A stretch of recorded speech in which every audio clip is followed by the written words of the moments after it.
A paz do Senhor, meu amado irmão, professor de escola bíblica dominical, minhas queridas irmãs, é uma alegria poder compartilhar com vocês da aula de número 5, a pia de bronze, lugar de purificação, 5 de maio de 2019.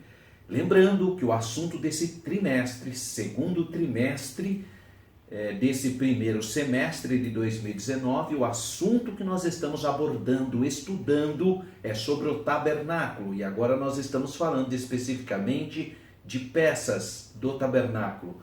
E chegamos então na pia de bronze. O nosso textuário está em João, capítulo 15, versículo 3. Vós já estáis limpos pela palavra que vos tenho falado. É a declaração do Senhor Jesus, é a declaração do Senhor Jesus em João capítulo 15. E a verdade prática diz: a pia de bronze é o símbolo do processo de santificação que Cristo realiza em nós através do seu sangue e da palavra de Deus. Vamos pensar um pouquinho sobre esse versículo de João capítulo 15, versículo 3, que é o nosso textual. Vós já estáis limpos pela palavra que vos tenho falado.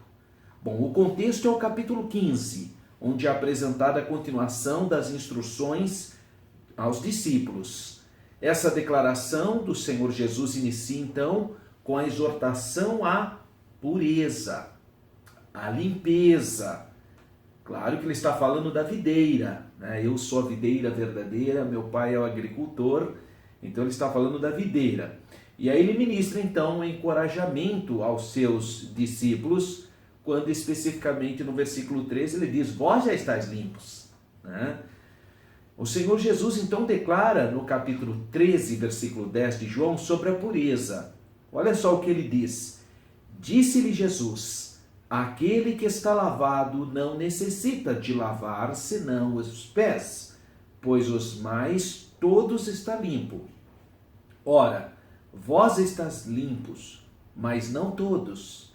Então o Senhor Jesus declarou também em João capítulo 17, versículo 19, e por eles me santifico a mim mesmo, para que também eles sejam santificados na verdade. Nós estamos falando do contexto do textual, que está no capítulo 15, versículo 3. 2 versículos antes, no capítulo 13, ele fala de limpeza, de purificação. Depois, 2 capítulos na frente, que é João 17, ele fala de novo sobre santificar na verdade. Então a palavra de Deus, ela produz a regeneração. A regeneração é uma ação decisiva do Espírito Santo. Não é coisa de religião, de tradição, de costume, não é isso. É o impacto do poder de Deus na vida do pecador. O Espírito Santo produz a regeneração mediante a fé no sacrifício expiatório de Jesus. Isso é algo interior. E em Tito, capítulo 3, versículo 5, encontramos: não pelas obras de justiça que houvéssemos feito, mas, segundo a sua misericórdia, nos salvou pela lavagem da regeneração e da renovação do Espírito Santo. Isso se refere à renovação espiritual do indivíduo. Agora é importante você entender que João, no capítulo 3, quando ele fala do novo nascimento para Nicodemos, e fala também do nascimento da água e do Espírito, também são versículos que não se referem ao batismo. Muito cuidado, porque quando fala em água na Bíblia, muitas vezes os irmãos na simplicidade podem pensar que se refere ao batismo. Não se refere. Fala essa água espiritual. É a água que limpa interiormente, não é coisa material. Até porque o batismo jamais purificaria o homem do pecado. Porque se o batismo purificasse o homem do pecado, ele seria apenas um banho ritual. E aí seria um banho ritual que não haveria necessidade da morte expiatória de Jesus. Está vendo por que nós não podemos confundir essa limpeza da água Essa é a água espiritual, a água da palavra de Deus, a atuação do Espírito Santo que limpa o homem interior. Já o batismo, que é uma ordem do Senhor Jesus, tem a ver com sepultamento do corpo para que a pessoa renasça em novidade de vida, mas não tem a ver com lavagem de pecado. A única coisa que tem poder para lavar-nos do pecado é o sangue de Jesus. Então precisa ter esse discernimento. Senão a pessoa se pega numa doutrina achando que o batismo purifica do pecado, lava a pessoa do pecado, aí ela vai se contradizer à luz da palavra de Deus. Porque se o batismo purificasse o homem do pecado, o Senhor Jesus nem precisava ter morrido na cruz. Os banhos rituais já seriam suficientes. E não é o caso. Então, o que purifica o interior, que dá regeneração, que muda o íntimo do indivíduo, é a água purificadora do Espírito, da palavra de Deus. Olha só, no Antigo Testamento, tendo em vista a nação de Israel, a Bíblia emprega várias figuras de linguagem para descrever a pureza feita por Deus. Então, olha Ezequiel 11:9, por exemplo, diz assim, tirará da sua carne o coração de pedra e lhes dará um coração de carne. Aí, em Ezequiel 36, 25, 27, declara, espalharei água pura sobre vós, e ficareis purificados. E vos darei um coração novo, e porei dentro de vós um espírito novo. E porei dentro de vós o meu espírito, e farei que andeis nos meus estatutos. Jeremias 31, 33 diz, no seu interior, eu escreverá no seu coração. Em Deuteronômio 36 diz, circuncidará o teu coração, para amares ao Senhor. Então você percebe essa perspectiva espiritual também no Antigo Testamento. 1 Pedro 1, 15 e 16, texto extraordinário. Mas como é santo aquele que vos chamou, sede vós também santos em toda a vossa maneira de viver, porquanto está escrito, sede santos, porque eu sou santo. Então o nosso texto áureo de João 15:3, ele é muito importante, porque fala dessa purificação que o impacto do Espírito Santo faz dentro da nossa alma. Portanto, é uma lavagem espiritual que só o Espírito Santo tem essas águas purificadoras, só a palavra de Deus tem esse poder. Nós temos então os objetivos, que é conceituar a pia de bronze, refletir acerca da pia de bronze em relação à limpeza e à pureza espiritual e destacar os dois aspectos dos ritos de lavagem dos sacerdotes. Nós temos uma introdução, um comentário falando sobre o simbolismo das peças do tabernáculo. Ponto 1. A pia de bronze, a importância da santidade. Primeiro, a pia de bronze e a água. Deus ordenou a Moisés que fizesse uma pia de bronze. O objetivo era que antes de entrar ou sair do tabernáculo, Arão e seus filhos lavassem as suas mãos e os seus pés. O ofício de apresentar o holocausto ao Senhor, então, era santo. Não é possível apresentar-se diante de Deus de qualquer maneira, imundo, não. Oferecer um sacrifício a Deus é prestar um culto santo, reverente a Ele. E não podemos perder esse senso de piedade e reverência a Deus. Por isso, os nossos cultos, bem como nossas vidas, devem refletir a santidade de Deus, o temor de Deus. 2. Sacerdotes e a santidade. Ao entrarem no tabernáculo, os sacerdotes deviam lavar para não morrer. Então, eles tinham que se lavar. Há que se destacar a expressão para não morrer. O ato coloca em risco, então, a vida dos sacerdotes. Era uma questão de vida ou morte, não é?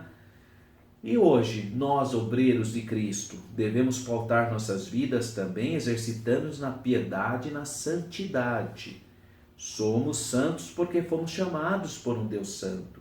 Então isso é importante, irmãos. Veja, o Deus da Bíblia, ele é santo, ele tem um padrão moral elevado e ele exige isso dos seus fiéis. Então o fiel monoteísta que crê no Senhor Jesus, ele tem uma vida de santidade porque ele sabe que o nosso Deus é de santidade. Então ele tem um padrão ético muito elevado graças a essa cosmovisão bíblica que ele tem.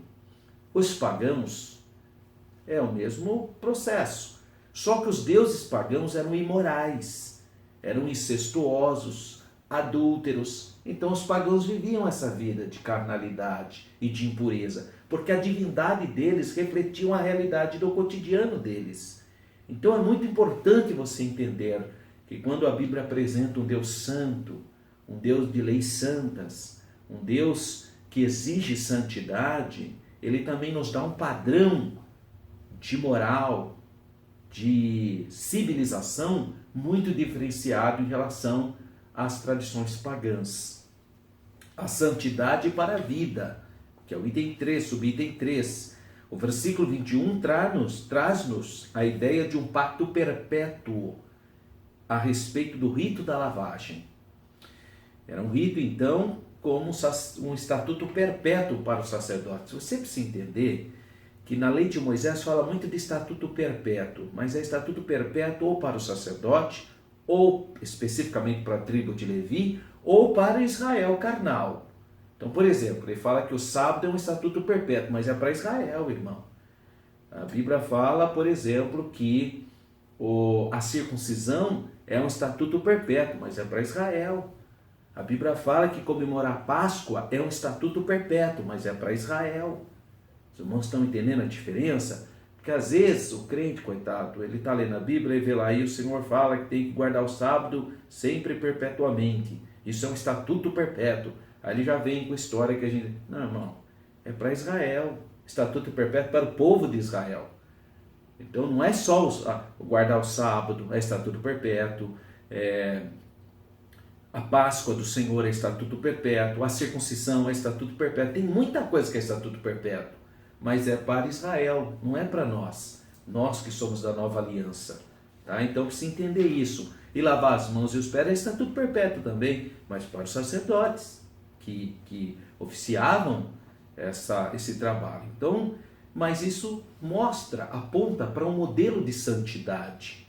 E nós não podemos esquecer que a palavra de Deus nos chama a santidade. Hebreus 12, 14. Segui a paz com todos e a santificação, sem a qual ninguém verá o Senhor. Muito bem. Então, nós temos que entender essa ideia extraordinária de santificação. Santidade ao Senhor gera o quê? Espiritualidade. Gera espiritualidade. Então é muito importante você entender que se o seu Deus é santo, os fiéis serão santos também, porque viverão naquele padrão moral estabelecido por seu Deus. Há um salmo que diz que as pessoas que adoram imagem de escultura ficarão como eles, né? E é isso mesmo, o fiel, dependendo do tipo de divindade que você adora, você vai ter um comportamento assim. Uma pessoa que adora um Deus violento, vai ser violento também, vai ser violento. Uma pessoa que adora um Deus imoral, vai ser imoral também. Graças a Deus que nós adoramos um Deus santo, por isso que a igreja do Senhor Jesus é santa, graças a Deus. 2. A pia de bronze, lugar de limpeza e pureza. 1. A pia de bronze ou cobre, entre o altar do holocausto e o tabernáculo. O termo hebraico para pia é kior, que significa lugar de lavar. Era uma bacia redonda, né? Assim que a imagem da pia de bronze é geralmente apresentada nas ilustrações. Inclusive você pode entrar no meu site www.professoralberto.com.br e você vai ver lá o modelo da pia de bronze. Então, para entrar no santuário do tabernáculo, após ministrar o altar dos holocaustos, o sacerdote lavava-se na pia com água limpíssima. Nós, irmãos, também fomos lavados de toda imundície através do precioso sangue do Senhor Jesus. No dia a dia encontramos-nos vulneráveis. Você, irmão, você é bombardeado por ideologias, pelo pecado, por todo tipo de pornografia. Você é violentamente atacado cotidianamente por imagens, por ideias, por filosofias carnais e humanistas, hedonismo. Você é bombardeado por todo tipo de imundícia, mas graças a Deus que na pia do sacrifício expiatório de Jesus, do sangue de Jesus, você tem a lavagem. E é por isso que você continua santo, pela misericórdia de Deus, pelo sacrifício de Jesus. Senão você estaria imundo já também. Tá? Você vê que tem gente que vive na imundície, porque é bombardeado por tantas coisas. Mas o sangue de Jesus nos purifica de todo o pecado. O sangue de Jesus quitou a nossa culpa, cuja natureza humana estava condenada a se curvar sempre diante dessas tentações e do pecado. Assim, a palavra de Deus é o espelho que reflete a nossa nova natureza e as obras que devemos praticar com a ajuda do Espírito Santo. 2.2. A lavagem na bacia de bronze. Então a pia era um bronze polido, fabricado com o espelho das mulheres, Êxodo 38:8. Assim, exposta à luz do sol, havia aquele resplendor e a água limpíssima.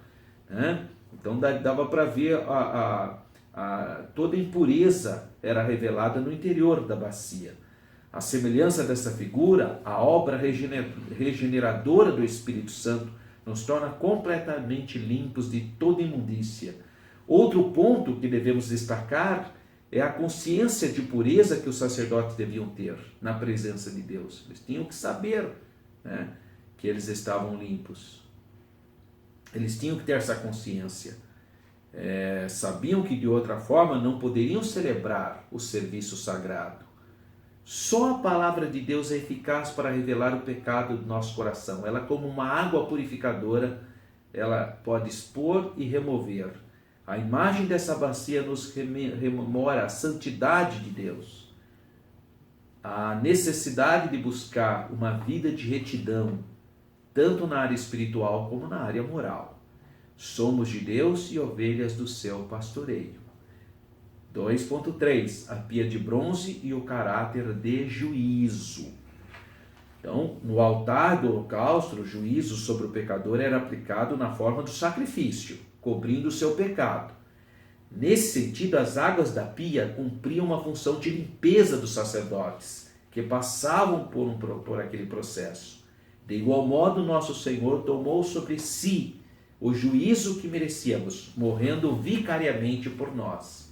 Então, nesse sentido, a semelhança das águas purificadoras, a palavra de Deus tem o poder de limpar, de disciplinar a vida, conforme Hebreus capítulo 4, versículos 12 e 13.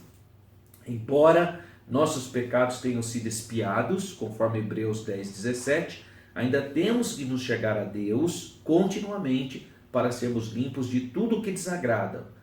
Pensamento, obras, até coisas inconscientes que a gente venha fazer.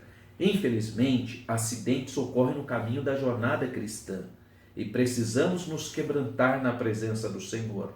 Então busquemos a santidade na pessoa bendita do Senhor Jesus. Tópico 3. 2 aspectos do rito de lavagem dos sacerdotes. Primeiro, a lavagem completa. Essa lavagem era mais do que simplesmente lavar a mão e o pé. Era uma lavagem que simbolizava a obra regeneradora, que implicava o primeiro passo para a consagração do sacerdote. Hoje é inaceitável que o ministro queira servir a casa de Deus sem ter nascido de novo. Aí ele é um religioso, uma pessoa que não tem a menor condição. É necessário nascer de novo. Então é preciso que o obreiro do Senhor tenha experimentado uma limpeza profunda. Ele sabe o que é perdão de pecado. Ele vive uma vida de santidade. Então é preciso nascer pela palavra e no Espírito. 3.2. A lavagem progressiva e constante. No dia a dia, o sacerdote, a limpeza exigia para ministrar no lugar santo. Todas as vezes que ia, tinha que fazer esse processo. Mas de acordo com a doutrina do Novo Testamento, o lavar-se aqui destaca o ato do Espírito, que opera em nós a santificação. Então, nesse sentido, a consagração dos sacerdotes dava-se nos termos do compromisso de uma vida santificada. Esse mesmo compromisso é o que deve permear a vida do obreiro, que se acha vocacionado. Então, a pessoa tem chamada, tem aquele toque dado por Deus para servir a Deus, ele tem que saber que ele tem que viver uma vida de santidade. 3.3, recapitulando verdades importantes. À luz de tudo quanto temos estudado até aqui, falando sobre a pia, devemos assimilar algumas lições aprendidas até o presente momento. Então, primeiro, sobre o sangue de Jesus. O sangue de Jesus Cristo nos livrou da pena do pecado. É a morte substitutiva de Jesus. A morte expiatória é também uma morte que paga o preço, né? Redentiva e também justificativa, né? 2, sobre a palavra de Deus revela quem somos. E 3, sobre a limpeza espiritual, uma vida irrepreensível e prioritária e absolutamente necessária. Vós já estáis limpos pela palavra, graças a Deus. Temos um subsídio do devocional aqui que é interessante, falando sobre Cristo está preparando a noiva, né? E temos as considerações finais. Nesta lição vimos que a limpeza espiritual é prioridade absoluta como consequência da obra expiatória. Então a pessoa confessou o Senhor Jesus. Na verdade, ele só chega à fé em Jesus porque a graça de Deus se há manifestada, trazendo salvação para os homens. Sempre o primeiro toque é de Deus, né? E depois que ele então está com o Senhor, né, o seu livre-arbítrio foi recuperado, ele confessa ao Senhor Jesus, então ele tem que buscar Deus para entrar nesse processo de santificação. Uma vez que Cristo nos salvou, fomos chamados para ser santos.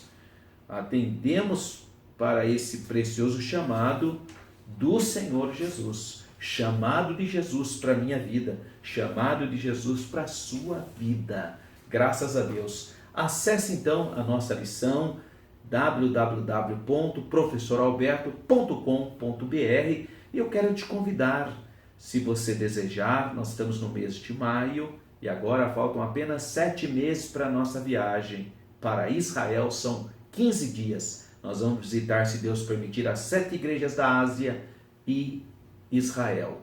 E se você quiser fazer parte do grupo do Professor Alberto, entre em contato com Renova Turismo. Nosso telefone é 019 3241 2424 ou 019 98372 1193. Entre em contato e você vai fazer parte do grupo do Professor Alberto. Nós estaremos juntos visitando as 7 igrejas da Ásia e também a terra de Israel. Vai ser uma bênção a sua presença. E eu quero convidar você também, que mora na região metropolitana de Campinas, todo sábado, a partir das 16 horas, nós estamos ali na classe, na Assembleia de Deus de Campinas, Rua Pastor Cícero Canuto de Lima, número 160, Parque Itália, Campinas, São Paulo. Estou ali ministrando a palavra de Deus e você é o meu convidado, tá bom? E Deus continua abençoando a sua vida. Fique na paz do Senhor.